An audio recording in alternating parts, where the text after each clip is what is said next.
Hola chicos, ¿cómo están? Hoy día vamos a seguir con una nueva cápsula grabada y el tema que nos convoca es el que estamos revisando desde la semana pasada, que es la Primera Guerra Mundial, donde nosotros ya presentamos los antecedentes ya de esta Primera Guerra Mundial que estaban relacionados con los conflictos nacionalistas que había generado la competencia imperialista, ya el desarrollo de la industria armamentística como parte de la revolución industrial. Habíamos hablado también de ciertas zonas de conflicto territorial dentro de Europa, producto también de temas nacionalistas como era el tema de los Balcanes, y habíamos también marcado como un antecedente la formación de alianza en el contexto de paz armada, ¿ya? Y el factor detonante que era el asesinato del archiduque Francisco Fernando en el territorio de los Balcanes, que da origen y despierta todas estas alianzas militares para el inicio de la Primera Guerra Mundial. ¿Ya? Hoy día nos vamos a dedicar a ver las etapas, ¿ya? Y las etapas las vamos a clasificar en una fase europea y en una fase mundial. Hay en otros análisis historiográficos, ustedes van a ver presente en otros libros, en algunos documentales, que dividen las etapas de la Primera Guerra Mundial en tres, ¿ya? Pero nosotros vamos a ocupar la división en dos, lo propiamente europeo y la denominada fase mundial. La fase europea se caracteriza por dos subetapas. ¿Ya? La primera es la guerra de los movimientos, que es cuando los alemanes intentan tomar rápidamente lo que es Europa occidental, ¿ya? Y que dura entre 1914 hasta 1915, pero las fuerzas de la Triple Entente resisten y se llega a una guerra de posiciones, que está marcado principalmente por el tema de las trincheras. ¿Ya? Eh, que esta guerra de posiciones o de trincheras, como les dije, se caracteriza principalmente porque no hay avances entre un grupo y otro. Lo que sí es importante es que en 1915 Italia se declara neutral en esta Primera Guerra Mundial y en el fondo deja de participar como parte de la denominada Triple Alianza. ¿Ya? Eso va a ser fundamental en el desenlace de la guerra, chiquillos, que ocurre en 1915, pero también en las consecuencias posteriores que tiene esta guerra. Porque cuando se reúnan en Versalles, en París, para los acuerdos de paz, se le van a imponer reparos de guerra a Alemania, pero no así a los italianos. Pero de igual manera a los italianos no se les van a generar ayudas para su proceso de reconstrucción urbana y económica. Por eso que Italia va a ser el primer país que va a caer en una profunda crisis económica post Primera Guerra Mundial, que es en 1921, y eso potencia de alguna otra manera la llegada de Mussolini al poder. ¿Ya? En esta fase europea, chiquillos, ahí tenemos nosotros el tema de las trincheras. Acuérdense que la Primera Guerra Mundial está acompañada de una importante ideología nacionalista. Y de hecho, las descripciones que uno puede leer en diarios franceses, británicos, incluso alemanes, de lo que está sucediendo en la guerra, son, son puras presentaciones de corte eh, desde la perspectiva de las idealizaciones o de las falacias incluso, porque se relatan hechos como que la vida en las trincheras es una vida con agua caliente, con calefacción, con 3 comidas al día, ¿ya? Y eso se lee en los diarios principalmente para incentivar el enrolamiento de los jóvenes en esta causa militar y también para exaltar el nacionalismo de cada uno de esos países. Pero en realidad la vida en las trincheras era compleja, ya humedad, falta de alimentos, y además el miedo constante de uno de los de las armas usadas en la Primera Guerra Mundial, que era muy cruenta, como es el tema de la guerra química, ¿ya?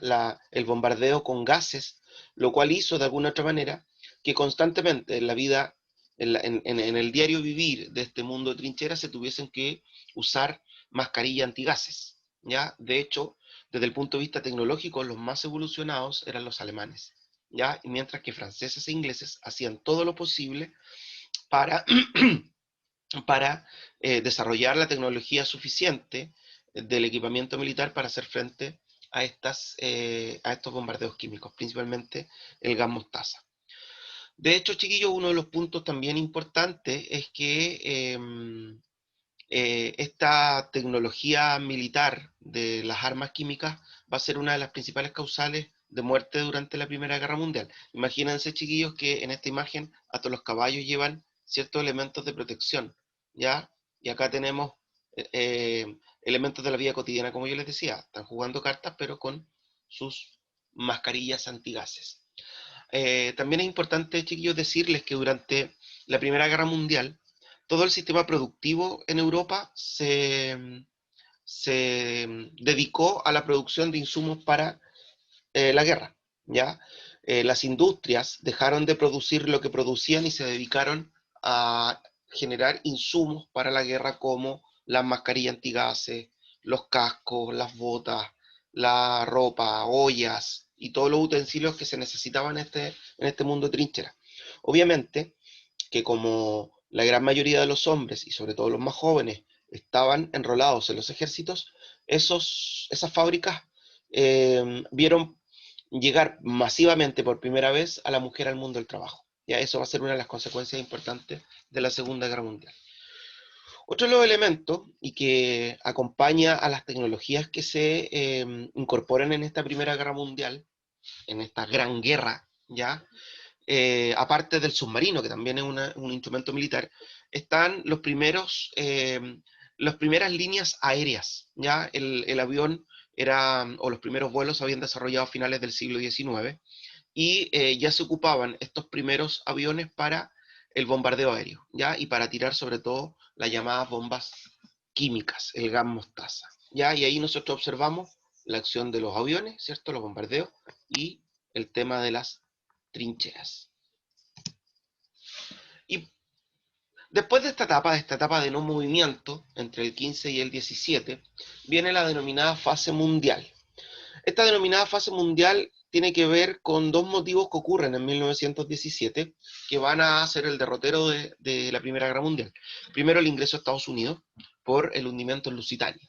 El Lusitania, chiquillos, es un barco, un transatlántico que transporta pasajeros, es británico, no es estadounidense, que es hundido por un submarino alemán, supuestamente por un problema de radar, pero gran parte de los pasajeros que iban en ese barco eran estadounidenses. Por tanto, esa es la razón de por qué Estados Unidos le declara la guerra a la Triple Alianza e ingresa en la Primera Guerra Mundial, apoyando a la Triple Entente. Y también en 1917 se produce la Revolución Rusa, precisamente por los costos y la crisis económica que había generado en ese país la Primera Guerra Mundial. Se realiza la Revolución Bolchevique, la Revolución Soviética, cuyo primer pacto fue firmar en 1917 el Tratado de Brest-Litovsk, con lo cual los rusos se declaran derrotados ante los alemanes, les ceden una gran cantidad de territorios, pero deciden ellos, en el fondo, salirse de esta guerra para armar e iniciar esta revolución bolchevique, la revolución de los soviets. ¿Ya? Entonces ingresa a Estados Unidos, pero se sale la Unión Soviética. Y los acontecimientos llevan, con este apoyo decisivo de Estados Unidos, a la rendición de Alemania y sus aliados en 1918. ¿Cuáles son las consecuencias de esta Primera Guerra Mundial? Primero vamos a hablar de las consecuencias demográficas. Casi 10 millones de soldados perdieron la vida y unos 6 millones de civiles. ¿Ya? Ahora, también hay un punto importante acá, chiquillos, porque a comparación de la Segunda Guerra Mundial, en la Segunda Guerra Mundial mueren más civiles que militares. ¿Ya? Y eso es un tema por el holocausto judío, por la violación a los derechos humanos que hicieron los rusos después de su ingreso a Berlín, entre otras razones. ¿Ya? Otra consecuencia demográfica es que la mayor cantidad de pérdidas humanas fueron varones jóvenes, lo que implicó el ingreso de las mujeres al mundo del trabajo remunerado. ¿Ya? Como les decía anteriormente, chiquillos, las mujeres ingresaron en el desarrollo de la Primera Guerra, pero después se consolidaron también como mano de obra una vez terminada esta. Y es importante porque este ingreso de las mujeres al mundo laboral implica también la articulación de las primeras voces femeninas y de los movimientos feministas que reclaman también por una igualdad de derechos desde la perspectiva civil, como por ejemplo el derecho a sufragio. La tercera consecuencia demográfica es que un número importante de personas quedaron con secuelas psicológicas o también con mutilaciones físicas, ¿ya? Como mostramos, por ejemplo, en esta imagen, ¿ya? Sobre todo mutilaciones en el elemento del rostro, por los bombardeos, por los gases químicos, entre otras cosas. Consecuencias económicas: destrucción de la infraestructura urbana en gran parte de los países europeos, ¿ya? Lo cual implica una etapa de reconstrucción importante, que implica inversión. Y ahí hay un punto importante, porque en el fondo Europa había sido siempre el eje de la economía mundo, sobre todo Inglaterra. Después de esta Primera Guerra Mundial no, ¿ya? Después de esta Primera Guerra Mundial, la hegemonía mundo va a ser Estados Unidos. La segunda consecuencia económica que podemos precisar es la crisis económica de los países europeos, que le permitió a Estados Unidos, como yo explicaba recién, transformarse en la primera potencia económica mundial y establecer a través de una serie de créditos la ayuda para la reconstrucción de Europa. Eso hace, en el fondo, que Estados Unidos viva una época dorada en la década del 20, los famosos locos años 20, de mucho recurso económico, de mucha acción y de muchas acciones en las bolsas de valores, en una vida de desenfreno dentro del mundo social estadounidense, que va a llevar de alguna u otra manera a lo que se denomina la Gran Depresión o primera crisis del gran capitalismo mundial. Una tercera consecuencia económica: fue necesario reconvertir las industrias destinadas durante la guerra a los insumos militares y volverlas, en el fondo, a su producción tradicional. Y también hay un aumento considerable en la deuda externa de las potencias europeas tras la guerra, y cuyo principal acreedor va a ser Estados Unidos. Ahí tenemos imágenes de distintas ciudades europeas, cómo quedan después de la Primera Guerra Mundial, ya principalmente tras los bombardeos. Y los bombardeos y los enfrentamientos, los ingresos de los ejércitos, también desde el punto de vista de la infantería y todo lo demás. Las consecuencias sociales. El ingreso de la mujer al mundo del trabajo remunerado incentivó las acciones feministas por la adquisición de la igualdad de los derechos civiles, como lo habíamos dicho. Las clases medias y los sectores obreros vieron disminuido su poder adquisitivo, lo que provocó agitaciones sociales y el aumento electoral de los partidos de izquierda. Esto es importante porque en la década del 20 hay un importante aumento electoral de las izquierdas, sobre todo ligadas a los partidos socialistas y a los partidos comunistas post-revolución soviética, que van a tener un alza electoral producto de las crisis económicas que se generan posguerra. Y obviamente que ese aumento electoral de la izquierda hace levantarse a los movimientos de corte fascista que terminan imponiéndose en Italia, Alemania y en la Guerra Civil de España. Ya ahí tenemos a las mujeres ingresando al mundo del trabajo. Las consecuencias políticas y territoriales. Aumento electoral de los partidos de izquierda de corte socialista, como lo habíamos precisado. Desaparición de los imperios territoriales europeos. Recuérdense que en Europa, antes de la Primera Guerra Mundial, habían 4 imperios territoriales: el imperio austrohúngaro, el imperio turco-otomano, el imperio ruso y el imperio alemán. ¿Ya? Esos imperios desaparecen y obviamente que se achican sus territorios y con ellos nacen nuevos países. ¿Ya? También está el surgimiento de nuevos países, como les dije, como Finlandia, Estonia, Letonia, Lituania, Polonia, Yugoslavia, Checoslovaquia y Hungría, que es lo que pasamos a revisar en este mapa. Acá tenemos, acá en el norte de África y cercano oriente, está el imperio turco-otomano, que se alcanza a ver en este sector, ¿cierto? Está el imperio austrohúngaro, está el imperio alemán y está el imperio ruso. Si ustedes se dan cuenta, después de la guerra, que es lo que grafica este mapa, Alemania ha perdido parte de sus territorios, ¿cierto? Se ha creado Polonia, han nacido nuevos países en lo que es la península de los Balcanes, ¿cierto? Y el imperio austrohúngaro también ha quedado dividido en Hungría y en Austria. Versalles y los reparos de guerra a Alemania, ¿ya? Más allá de estas modificaciones territoriales, un punto importante: una de las decisiones, porque no está en el PPT, una de las decisiones que se toman también en la Primera Guerra Mundial y en este Tratado de Versalles es la creación de un organismo internacional denominado la Sociedad de las Naciones para dirigir las relaciones internacionales posguerra, con el principal objetivo de evitar una Segunda Guerra Mundial. Bueno, ustedes saben que eso no pasó, ¿ya? Que fue un fracaso desde esa perspectiva.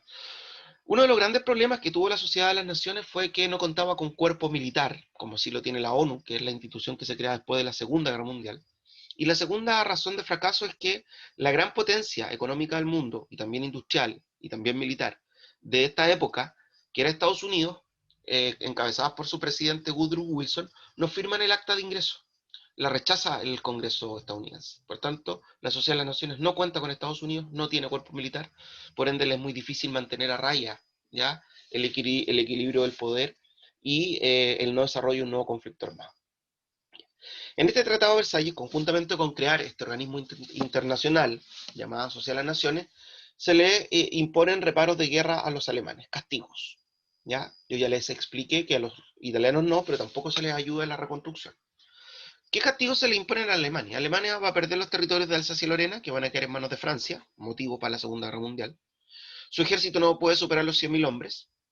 Tiene prohibición de armada y aviación. Y se le va a embargar el 60% de su producción industrial. Por tanto, en el fondo, por todos estos castigos que se le imponen a Alemania, a quien no se le invita a sentarse a la mesa a conversar los acuerdos de paz, sino que se le imponen, es porque se considera la Primera Guerra Mundial un antecedente de la Segunda, porque en el fondo genera en los alemanes un sentimiento de revancha, ¿ya? De querer vengarse principalmente de los franceses y de los británicos que, apoyados por Estados Unidos en el Congreso en el Palacio de Versalles, en París, han en el fondo castigado duramente y dañado el porvenir de los alemanes. Por eso que el discurso nacionalista de Hitler posteriormente tiene este sentido de revancha, de volver a los alemanes al sitial europeo que ellos debiesen tener.